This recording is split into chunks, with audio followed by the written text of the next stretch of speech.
आज आपण स्पेशली पावसाळ्याच्या सीझनमध्ये मिळणाऱ्या करटोल्याची भाजी करूया।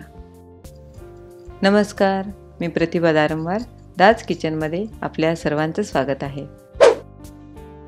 अशाच वेगवेगळ्या रेसिपींसाठी माझ्या चॅनलला सबस्क्राइब करायला विसरू नका।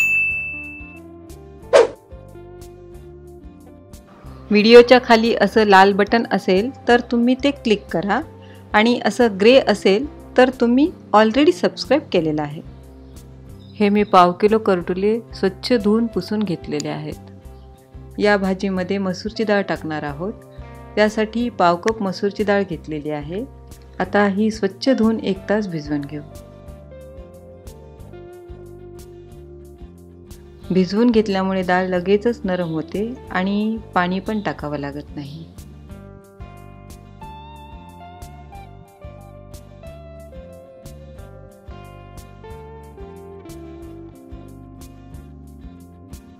डाळ भिजेपर्यंत करटोले चिरून घेऊ। ही भाजी फक्त पावसाळ्यामध्ये मिळणारी रानभाजी आहे। कोणी याला कंटोली, ककोडा, कंटोला असेही म्हणतात। आता हे आपण बारीक चिरून घेऊ।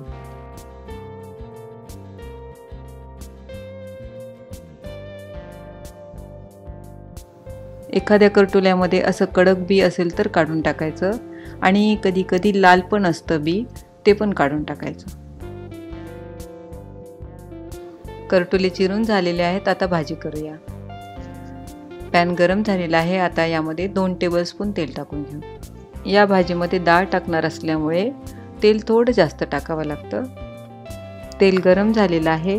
यामध्ये पाव टीस्पून मोहरी, पाव टीस्पून जिरं, थोडासा कढीपत्ता, 1 टेबलस्पून बारीक चिरलेला लसूण टाकून लसूण हलका ब्राऊन होईपर्यंत परतवून घेऊ। ही भाजी लसणाच्या टेस्टची खूप मस्त लागते, त्यामुळे भरपूर लसूण टाकलेला आहे। लसूण गोल्डन ब्राऊन झालेला आहे। आता यामध्ये करटोले टाकून मिक्स करून घेऊ। गॅसचा फ्लेम हाय करून थोडंसं परतवून घेऊ। आता गॅसचा फ्लेम लो करून 5 मिनिट झाकून ठेवू। 1 तास झालेला आहे। डाळ छान नरम भिजलेली आहे। आता आपण यातलं पाणी काढून घेऊ। 5 मिनिट झालेले आहेत। करटोले मस्त नरम झालेले आहेत आणि लसणाचा वास पण खूप मस्त येतोय। आता आपण यामध्ये डाळ टाकून घेऊ। डाळ व्यवस्थित मिक्स करून 2 मिनिट झाकून ठेवू। गॅसचा फ्लेम लोच ठेवायचा आहे।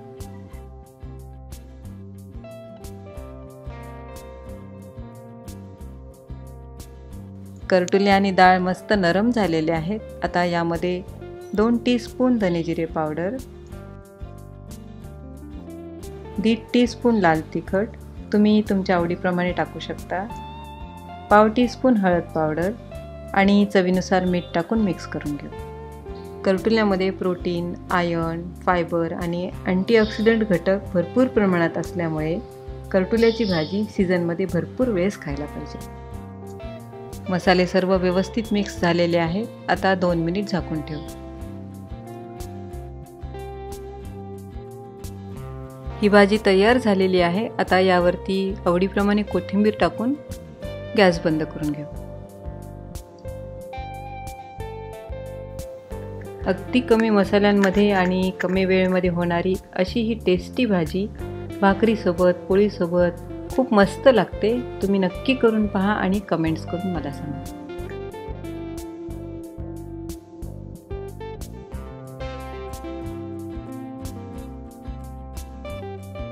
तुम्हाला ही रेसिपी आवडली असल्यास लाईक करा, शेअर करा आणि सबस्क्राईब करायला विसरू नका।